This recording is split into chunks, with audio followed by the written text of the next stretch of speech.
All right, we're live with the Cool. little podcast here, Scott. Excellent. Thanks for joining me. Everybody, you know me, Matt Hill. Introduce yourself. Welcome to the brewery. Thank you, man. Thank you to your brewery being here. Yeah, my name's. Do I look at you or there? Look at them. All right. Look at me. So- if you look at my eyes, man, these baby blues, you're gonna fall in love. We're never gonna leave. It's too late. I'm already above. Thank you. My name's Scott Yenzer. I've been in the oil and gas industry most of my career. I'm fortunate to be one of the founding owners here at Tivoli Brewing several years ago. We're in a historic building here, a 100-year-old building with some historic brands and some new craft beers. It's super fun. Thanks for joining me and checking out our beers. It's the first time I met you. We were up at the. Thank you once again, Mark and Madison. Always like bringing people together through social octane. Yeah. You know, we were in Gillette, Wyoming together at the golf games. That was like over a year ago now, probably about a year ago. Yeah. And just fantastic time. You get to network, and it's so important that we get to meet each other, and hopefully help each other in our careers. And you were looking to do different projects because you're an engineer, an engineering firm, and so we start like networking, seeing how we can help each other. Yeah, absolutely. So yeah, I am an engineer by design, but I'm not good at it. I haven't done it everybody in 30 years or so. Yeah, just 30 years. But I love engineering. I love the technical nature of it, and I love engineers as well. I mean, we're weirdos, and just getting all those people to execute projects is fantastic. All my favorite nerds. Oh, 100%. I started since the last time we talked. I started a new thing with JMJ, Cultural Transformation Consulting. And that's a kind of a funny story. I used to run the Middle East operations for Jacobs, and when we were going through, Jacobs was very good at safety at the time, and I think that year we're always top 3. We were like number 1 in statistics, right? But our CEO, Noel Watson, God bless him, I love that guy. He, and God rest his soul, he basically said, look, we were a 50,000 person company. We're great. We're number 1. 50,000 people. That's about what it was. Staggering. Yeah. And we had, just the Middle East, we had $10.5 billion worth of projects under my operation. It was huge. But credit to him. He's like, we're number 1. Great, pat yourself on the back. We still hurt 400 people a year. It's like, that's unacceptable. We're going to get better. And they hired JMJ. Yeah. So I went to this commitment seminar. They took like the top 50 people in the company.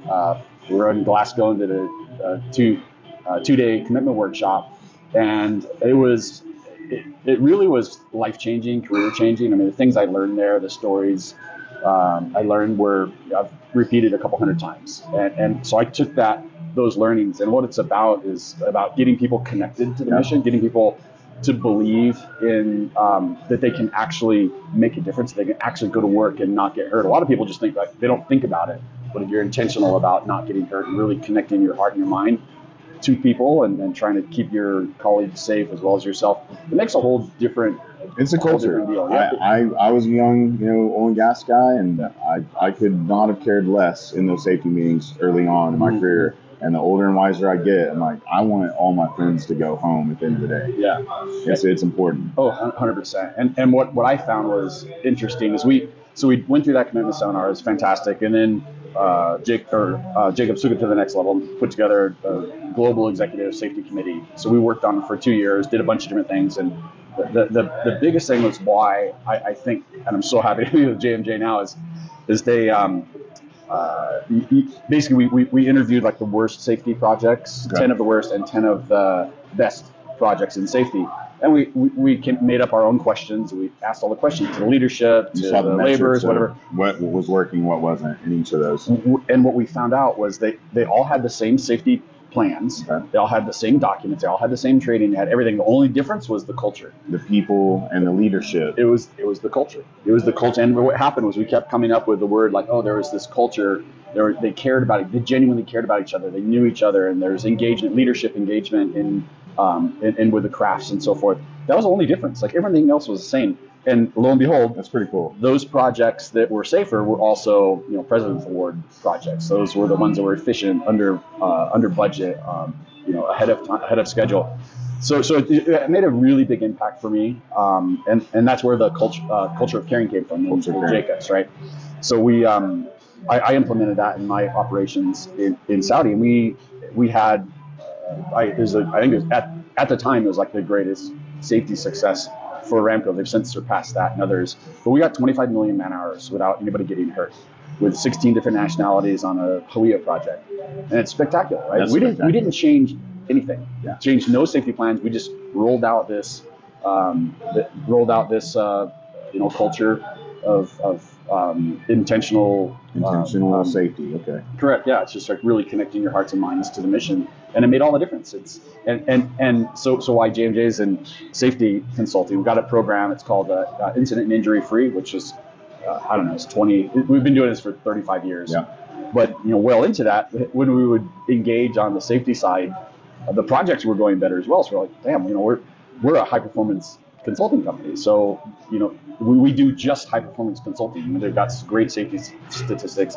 So again, getting hearts and minds connected to a mission, getting people connected and communicating makes projects go better. You're less likely to send in a change order and more likely to pick up the phone call because this guy, your client, about a little bit about his family, about him. You pick it up the phone and things go smoother. So is your company working with? I mean, I don't know if you guys do it directly, or at least you partner with companies that they do the construction side of things and they do the engineering parts of the pieces, where the mechanical design and the engineering and the materials, everything goes into safety first, and let's build all of our everything around that. Yeah. That's the culture, right? Yeah, it's we do both, right? So there's definitely process safety and so forth. We consult in that space, but also in just building businesses. For instance, we helped Bechdel back in the day when they were putting their governance together. So we helped them figure out how their communication governance is going to go, which is still in place today. And all of that's so important for not only us in safety, but just for people that. I mean, nowadays with the investors and the winds of change, investors aren't going to toss in dollars to companies unless they've utilized companies like yours and said, hey, we want to make sure our dollars are safe and our companies aren't going to be sued, into the ground because you guys weren't even thinking about safety. Yeah. Insurance companies love us. Insurance companies love you. Insurance companies love us. I mean, I love picking his brain. Night fire is all safety. We put fire suppression systems out in oil and gas, but now we're looking at mining and shipping and in no other time in history of what I've been involved in, oil and gas or other industries, fire suppression comes into play now in their minds right at the beginning of setting things up.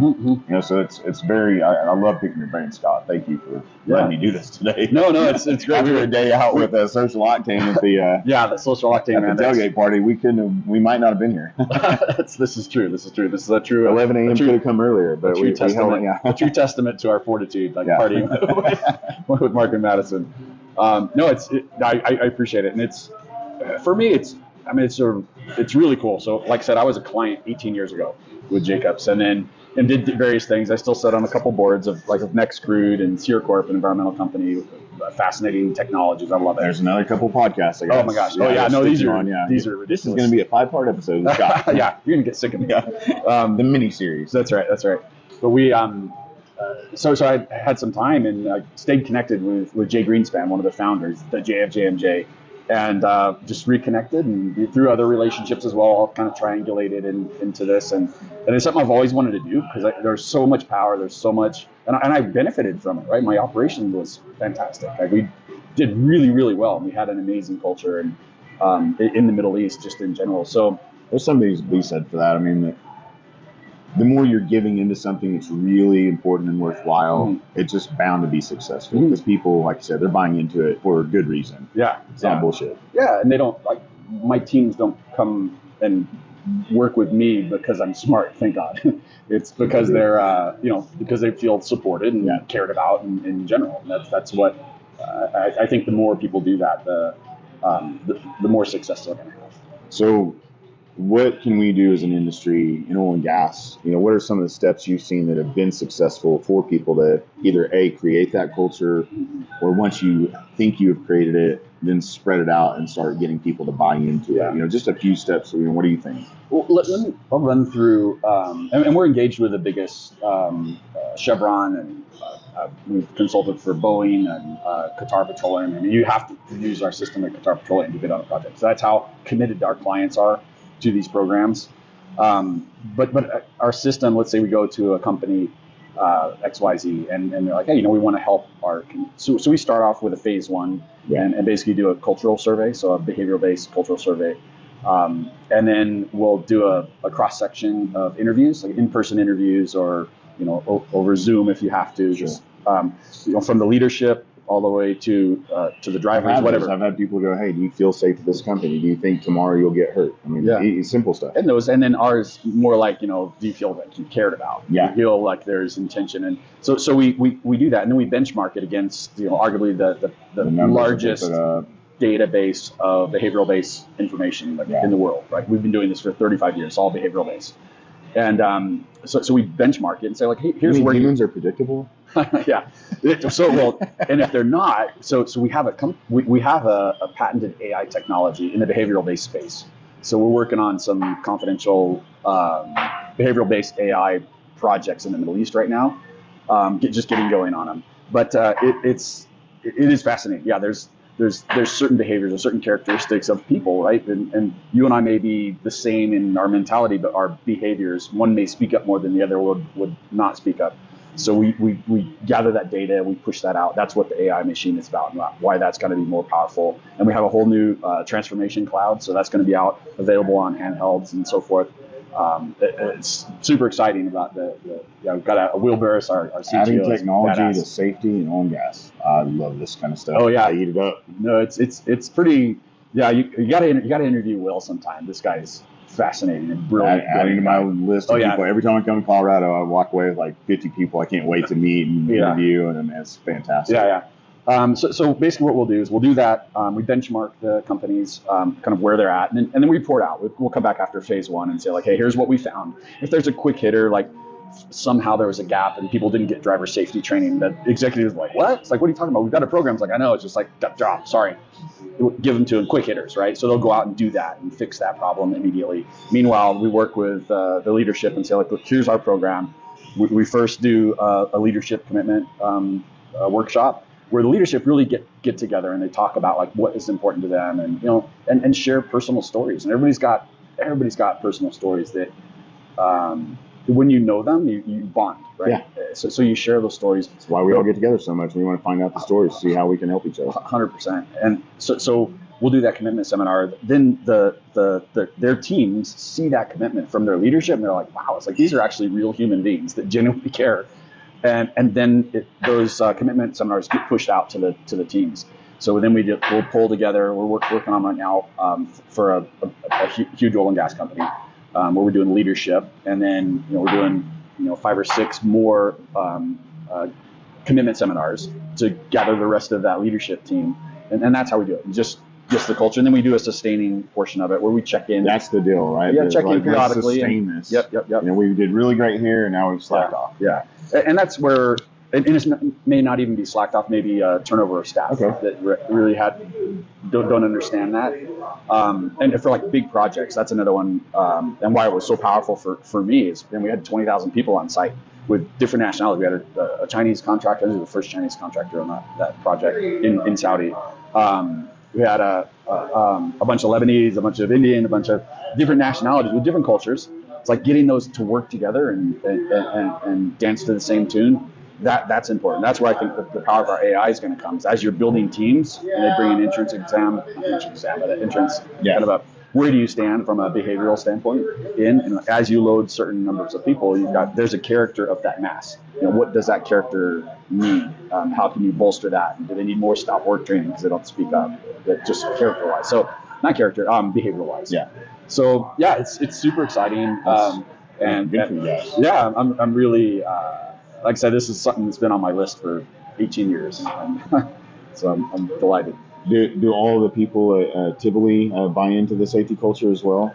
I have not rolled it out here yet, so I'll have to. That's a really good question. I was talking to him about the brewery, and he designed all the workings of this. And I did not design all the workings of this. I thought you did like some of the piping or something, right? We did use a product, a coding product that was associated with. Yeah, you were working on something that you were like, I think I could probably put together a brewery because I'm an engineer, and it's just really just pots and pans. Yeah, I do believe that. And then the way I do that is I hire really smart people to make that happen. But yeah, in principle, it is a refinery, right? It's a refinery. Yeah. It's really delicious refined products, by the way. Yeah. I love oil and gas, but I like beer too. Yeah. I mean, Colorado loves beer. You can't not come to Denver and support oil and gas, and at the same time, I mean, everything in here in this brewery is because we have, abundant energy. Yeah. Oh, 100%. Yeah. That's it. And this is fun because I like everything about energy literacy nowadays. Mm-hmm. These platforms give us opportunity to share, and now safety literacy. Yeah, and if we go back in the back, there's an ammonia pump. That's how they used to chill the whole underground of this brewery. Is where they chilled the whole underground. That's where they kept the beer cool. Wow. It's got this gigantic ammonia pump, and it was like coal or something that was burning to run this thing to compress the ammonia and keep things cool. Yeah, I mean, thank God for evolution in oil and gas. So now this place is powered by natural gas. It's Colorado. It might be powered by coal out of Wyoming. I think my understanding is this area because we converted the power plant here to natural gas. There we go. No, I believe in Colorado Springs it's still coal, so it's on the cusp of being converted. But yeah, I mean we make the cleanest molecule of energy here in Colorado, which is why it's frustrating to me as an environmentalist. I want efficiencies. I want clean air and we do it the best in the world. Natural gas is the cleanest way to produce energy now. It's even the oil that's produced. We capture the methane. We do all the right things, and it all started right here. And what is frustrating is people want to shut down oil and gas in Colorado. So we're not making any fewer like Patagonia jackets or any fewer North Face or any fewer driving. We're just buying dirtier oil, and it doesn't make sense. From overseas, from company or countries that are very against liberty, we easily, right? I mean, and definitely not pro-American. There are some like that. There's some that like Saudi that is very much great partners of ours. But the fact of the matter is, we make the cleanest fuel here. So why don't we lead? Why don't we make and I think their heart's in the right place. Like people are like, shut down oil because it's bad, right? I think their heart's in the right place. Energy literacy. That's what we're here to do. They just don't understand, right? And that's the thing that is frustrating. It's like, it should be screamed from the rooftops. It's like the more you shut it down here, the more we buy everywhere else, we're going to hurt the environment. And I know they don't want to hurt the environment. They just don't know, right? So what do we do? If we focus on ourselves, we can press influence on the rest of the world to get cleaner. And that's where I think we should go. Like those methane capture regulations that were developed here. They were rolled out. I think they're at 17 plus states now. Just keep getting more and more states adopting them. So we started something here and making not only us but the rest of the country cleaner. But it's not just policy that happens here because they don't like or agree with oil and gas or whatever their agenda is. It's the oil and gas here, and this is why I watch Colorado so closely. Is oil and gas and engineers, they overcome those parameters and they make new things happen, like Bitcoin mines on stranded gas. Like, okay, well, we got to get rid of the methane emission. We can't have a flare. Bam, we'll put out a Bitcoin mine and capture the gas and turn it into more money for our investors.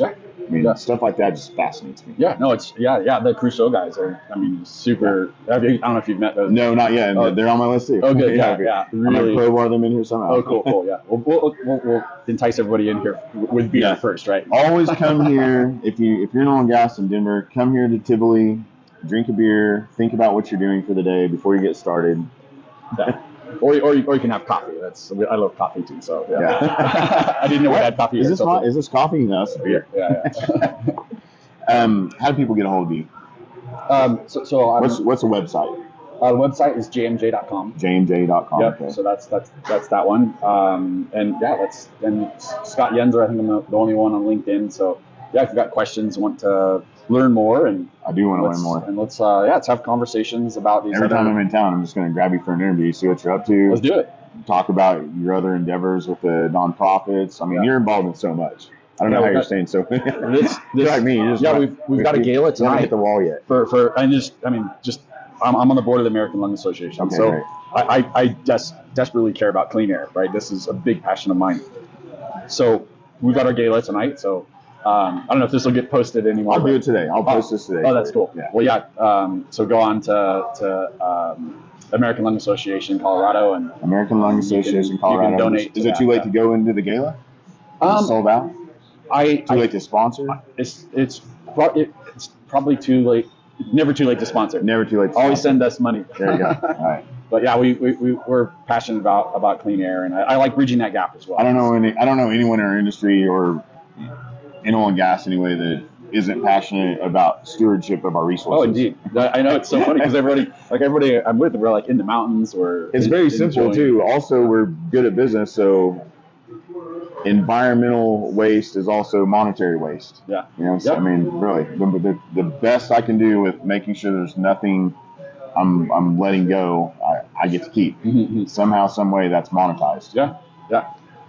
Creative. 101. Yeah, absolutely. God bless you, man. Thank you for doing this with me Yeah, today. thanks for your time. I appreciate it. It's fun. Thanks for visiting the brewery. I'm a fan. I hope everybody just from oil and gas around the world, just come here and hang out. Indeed. It's on the cool campus. What campus is this? I think there's 4 campuses shared here. So this is like the center for CU Denver, for Metro State, and then there's 2 others, I think. JC, I don't know what it is. There's a degree. I was listening to the bartender. There's a degree for brewing beer. Yep. So you can get your major in petroleum engineering and your minor in brewing beer, and you're set for life. There's no one that's not going to be your friend. That's right. Yeah, and this is our lab. So we've got this is where a lot of the laboratories happen. So a laboratory in the lab helps you brew all the beers and stuff too, right? They use our brewery when they come in their classes because they've got one right here on campus. I'm never leaving here. There's so much to talk about, but I'm going to let him off of this podcast. We'll see you next time. Thank you guys. Take care.